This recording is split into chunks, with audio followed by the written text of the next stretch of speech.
We all saw the same game just now, right? So I didn't think I was going to make another video tonight, but Dallas versus Washington just ended, and Dallas looks like puke, like straight up hot garbage.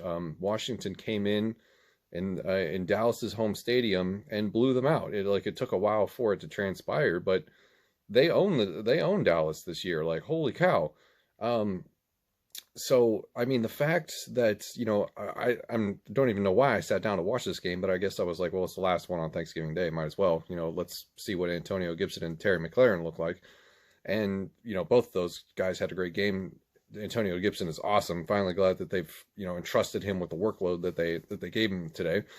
But that aside, I mean, my God, this is the Cowboys team that we lost to on Sunday in our home stadium. Like, good God.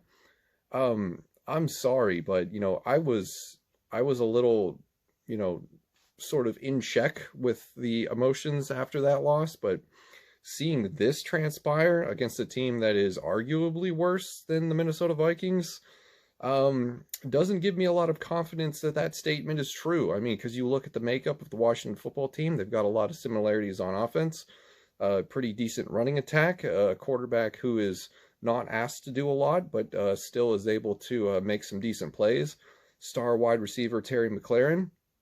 We of course have Dalvin Cook and Adam Thielen and Justin Jefferson.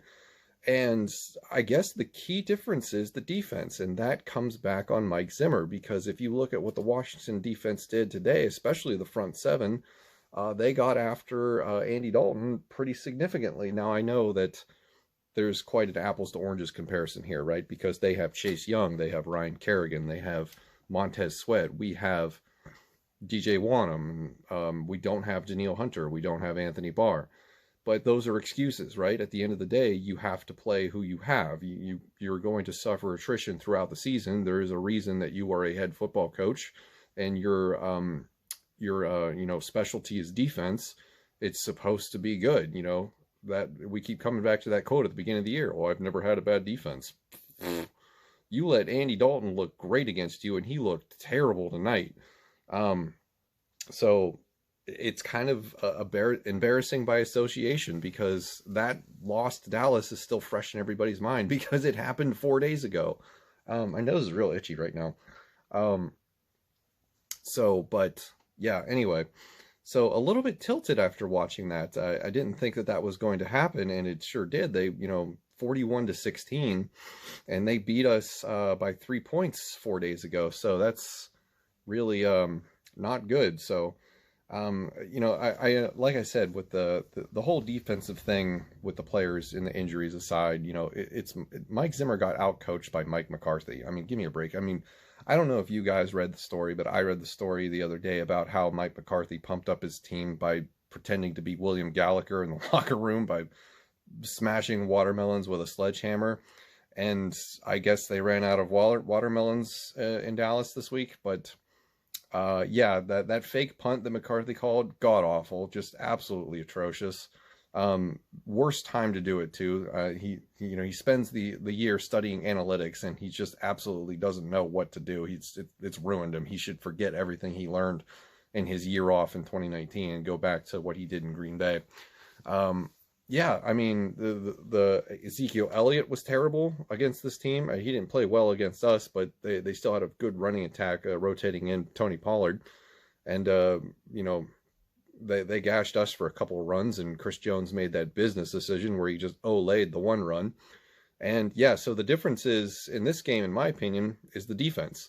Washington defense, was up to the task, and they did what they had to do to make Andy Dalton's life miserable. And yes, Zach Martin did go down in this game, and it is a papier-mâché spare parts defensive line that Chase Young, Montez Sweat, and Ryan Kerrigan were absolutely made to destroy. But there's no excuse for us not to be able to do that when your head coach is the defensive guy. It's mind-boggling. It's mind-boggling. It really is. So, just wanted to make a quick thoughts video on Dallas losing after beating us on Sunday, and it's embarrassing. Because now Washington takes over first place in the division, which isn't saying much given that every team in that division is atrocious. And yeah, if we were to play Washington, I don't think we would beat them. They would probably do the same thing that they just did to Dallas to us. So This doesn't give me confidence going forward. This makes me feel like if I was to submit a power rankings to a publication tomorrow, I would put Washington above Minnesota by several spots, because our record is no better than theirs. They're 4-7, we're 4-6, and if we don't get our heads out of our asses pretty soon, we're probably going to be picking ahead of Washington in the draft in 2021. So yeah, that's going to do it for this video today. I just wanted to get a quick thoughts up about the whole situation. I guess I'm still jaded from Dallas and I'm starting to fade this team a little bit, but let me know what your thoughts are. Did you watch the game? What did you think? And does this make us look worse by association? So thank you very much for watching. See you in the next one.